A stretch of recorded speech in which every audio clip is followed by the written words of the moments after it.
प्रेम सिंह भाटी पार्षद वार्ड क्रमांक 14 नगर परिषद सरई में मैं नव वर्ष में 2023 के लिए समाज से कहना चाहूँगा कि सभी लोग आपस में मिलजुल कर रहें, सभी एक दूसरे की मदद करें, हर कोई हर किसी की मदद करे एवं समाज से मेरा विशेष अनुरोध है कि गौ माता का सम्मान करें, पुराने रंजिश गलतियों को भूलते हुए नए वर्ष की शुरुआत नए तरीके से करें। इसी संदेश के साथ सभी को नव वर्ष की हार्दिक शुभकामनाएं। न्यूज इंडिया 24 सिंगरौली से ब्रजेश तिवारी के साथ कैमरामैन दिनेश उपाध्याय की रिपोर्ट। नमस्कार, आप देख रहे हैं न्यूज इंडिया 24 सिंगरौली। मैं हूं ब्रजेश तिवारी। आज मैं आपको सिंगरौली जिले के सरई नगर परिषद के अंतर्गत माँ धनौजा वार्ड में एक ऐसे शख्सियत से मुलाकात करवाऊंगा जिन्होंने जेल में रहते हुए 401 मतों से विजयी प्राप्त किए। 685 वोटिंग में से 401 वोट अकेले प्राप्त किए जेल में रहते हुए। इसका क्या कारण है, आइए उनसे मुलाकात के दौरान बात करते हैं।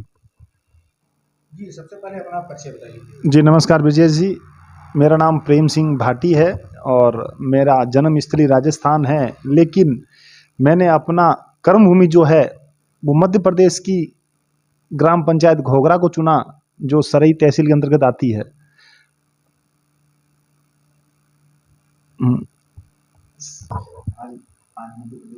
आप राजस्थान से मिलान करते हैं। आपने राजस्थान से जब मध्य प्रदेश में आया तो मध्य प्रदेश में आते ही राजनीति में इतनी बड़ी पैठ आपने कैसे बनाया, क्या राज है आपका? देखिए ब्रजेश जी, ऐसा कोई राज नहीं है और सबसे बड़ी सेवा होती है, लोगों का प्यार होता है। आप अगर जनता को प्यार देंगे तो जनता आपको प्यार देगी। मैं शुरू में जब मध्य प्रदेश में आया तो मेरे पास 8-10 ट्रैक्टर थे, जिससे मैं किसानों की खेती लायक ज़मीन बनाता था। यहाँ पहले पूरी उबड़ खाबड़ ज़मीन थी, तो मैंने घूम घूम के लोगों की खेती लायक ज़मीन बनाया और कई ठो डैम तालाब का निर्माण किया। सन 2005 में मैं ग्राम पंचायत घोघरा में किराए के मकान में रह के यहीं से मैं अपना धंधा और बिजनेस करता था। उसके बाद लोगों का प्यार मेरी तरफ बढ़ता गया और फिर मेरे को यहाँ की जनता जनार्दन ने 2009 में चुनाव में खड़ा किया और मेरे को अच्छे वोटों से उस समय भी जिताया था। फिर 2015 में मेरी मैडम को चुनाव जिताए और उसके बाद में सन 2022 में मेरे जेल में रहते हुए भी यहाँ की जनता ने इतना प्यार दिया कि मैं खुद उस जनता के प्रति कुछ बोल पा नहीं रहा हूँ। इतना अच्छा प्यार दिया कि बहुत अच्छे वोटों से मेरे को जेल से चुनाव जिताया। जी, तो मेरा एक सवाल आपसे ये रहा कि आप एक समाज सेवक भी हैं। समाज सेवा में आपकी एक गाड़ी जो कि 24 घंटे लगी रहती है लाश ढोने के लिए या जिंदा इंसान के लिए या किसी विपत्ति में 24 घंटे सेवा उपलब्ध रहती है, तो फिर आपका आमदनी का स्रोत क्या है? किस आमदनी से आप इतना खर्च समाज सेवा में लगाते हैं? देखिए, सेवा करने वाले के लिए पैसे की कमी नहीं रहती। अगर कोई सेवा भाव से अगर आदमी अगर मैदान में उतरता है तो उसको पता नहीं कहाँ से भगवान खुद सहयोग करता है। और रही पैसे की बात, तो मैं एक सामान्य परिवार से बिलोंग करता हूँ। मेरे पिताजी जो है, जो रिटायर्ड CRPF में मेजर थे, अच्छी पोस्ट में थे, दिल्ली से रिटायर। और मेरे पूर्वजों की अच्छी बनाई हुई ज़मीन है, लगभग 10 से 12 लाख रुपए पर ईयर हमारे वहाँ की उपज है, खेती किसानी में होती है। हम 2 भाई हैं, तो कुछ पैसा मेरे को वहाँ से भी मिल जाता अपने हिस्से का, और कुछ मैं यहाँ अपनी मेहनत मजदूरी करके। मेरे पास पहले 15-16 ट्रैक्टर थे, जिससे मैं लोगों की खेती लायक किसान लायक ज़मीन बनाकर मैं उससे भी कुछ पैसा कमा लिया था। मेरे पास गाड़ी घोड़ा थी, मशीन थी, और सेवा करने के लिए बहुत पैसे की अड़चन नहीं आती। तो जी, सुनने में पता चला है, कुछ लोग कहते हैं कि ये जो आप गाड़ी में लाश वगैरह ढोते हैं, इसका शासकीय कुछ अनुदान मिलता है, इसके बारे में क्या कहेंगे आप? देखिए, मैं एक समाज सेवी के साथ साथ एक राजनीतिक आदमी भी हूँ, तो कहीं ना कहीं लोगों का विरोध जायज़ है।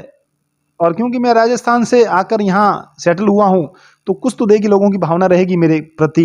ये कुछ जो विरोधी पक्ष हैं, जो चुनाव लड़ते हैं मेरे खिलाफ, और जो क्षेत्र के जो विरोधी हैं, क्षेत्र के जो विरोध मतलब राजनीतिक विरोधी है, मेरे कोई पर्सनल विरोध नहीं है।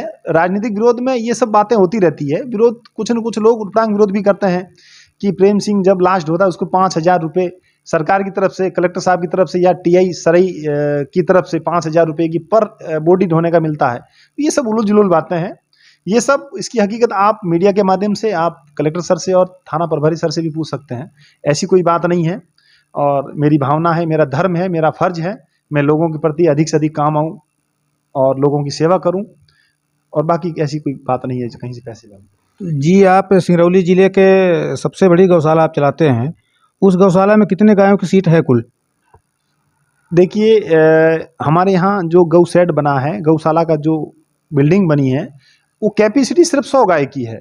मतलब 100 गाय आराम से रह सकती है, लेकिन मजबूरी है यहाँ के किसानों के पास, यहाँ के लोगों के पास, क्षेत्र में इतनी समस्या है गौ माता के रहने की, तो लोग जबरदस्ती उसको ला ला के छोड़ जा रहे हैं। तो अब हमारा फर्ज बनता है कि जो लोग छोड़ दिए हैं, तो मैं अपनी गौशाला से किसी गौ माता को किनारे नहीं करता, मैं लेता गया हूँ। मेरे पास अभी 400 गौ माता हैं जो वहाँ हमारे माँ धनौजा गौशाला में निवास कर रही है, उनका आश्रय स्थल है।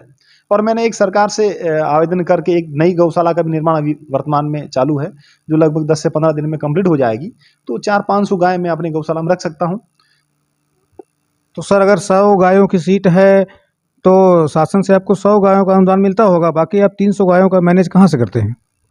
देखिए सरकार की बहुत अच्छी स्कीम है और बड़ी अच्छी योजना थी सरकार की, लेकिन पता नहीं किस कारणवश सरकार इस पर ध्यान नहीं दे पा रही है। देखिए सन 2019 में करके एक नई गौशाला का भी निर्माण अभी वर्तमान में चालू है, जो लगभग 10 से 15 दिन में कंप्लीट हो जाएगी। तो 400-500 गाय मैं अपनी गौशाला में रख सकता हूँ। तो सर, अगर 100 गायों की सीट है तो शासन से आपको 100 गायों का अनुदान मिलता होगा, बाकी आप 300 गायों का मैनेज कहाँ से करते हैं? देखिए सरकार की बहुत अच्छी स्कीम है और बड़ी अच्छी योजना थी सरकार की, लेकिन पता नहीं किस कारणवश सरकार इस पर ध्यान नहीं दे पा रही है। देखिए सन 2019 में सरकार ने हर पंचायत में गौशाला खोलने का जो ऐलान किया था, गौशालाएं बनी, लेकिन गौशालाएं संचालित नहीं हो पा रही है।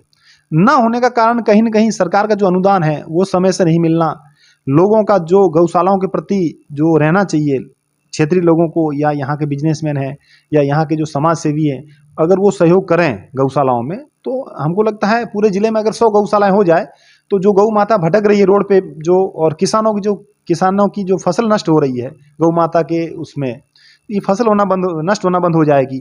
जो एक्सीडेंट हो रहे हैं इतनी गौ माता से, वो बंद हो जाएंगे। तो लोगों को एक अच्छा एक आंदोलन बना के, जन आंदोलन के माध्यम से गौ माता की सेवा, गौ माता की सुरक्षा सभी अगर एकजुट होकर करेंगे, उसी दिन गौशालाएं में पूरी गाय आ जाएगी। और सरकार अगर टाइम से अनुदान दें तो एक भी गाय रोड पे नहीं रहेगी और किसानों की किसानी भी बर्बाद नहीं होगी। और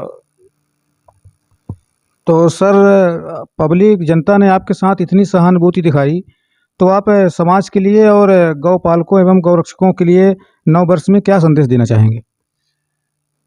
गौ पालकों को और गौ भक्तों से मेरा हाथ जोड़कर निवेदन है कि गौ माता को खुला ना छोड़ें, गौ माता की सेवा करें। और गौ माता एक ऐसी गौ माँ है कि गौ माता से आपको कई तरह की जो बीमारियां हैं, एक तो ऑटोमेटिक गौ पालने से वो बीमारियां, आधी बीमारी तो वैसे नष्ट हो जाती है। गौमूत्र हो गए, गौ लेप हो गया, और गौ के गोबर से कई तरह के प्रोडक्ट बनते हैं। आप गौ माता का सही संरक्षण करें, सुरक्षित रखें, गाय के गोबर की खाद बनाएं, खेतों में डालें, जिससे आपको यूरिया डीएपी की कमी हो जाएगी, डालना नहीं पड़ेगा। और गाय की सेवा करने से आपको कई तरह के लाभ हैं। और जनता जनार्दन और पूरे क्षेत्रवासियों से मेरा यही निवेदन है कि आपस में प्रेम भाव से रहें, सभी लोग मिलजुल के रहें। और हमारे प्रति अगर कोई काम हो, मेरे लायक अगर कोई भी सेवा हो, तो मैं 24 घंटे इस क्षेत्र के लिए उपलब्ध रहूँगा। और कहीं अगर कोई भी दिक्कत हो गरीब परिवार में, शादी है, ब्याह है, मरण है, अस्पताल है, या ऐसी कहीं छोटी मोटी केसेज हो जाते हैं, एक्सीडेंट हो जाते हैं, तो 24 घंटे मेरे को रिंग कर सकते हैं। मैं अपने वाहन के साथ और तन मन धन से आपके साथ खड़ा रहूँगा।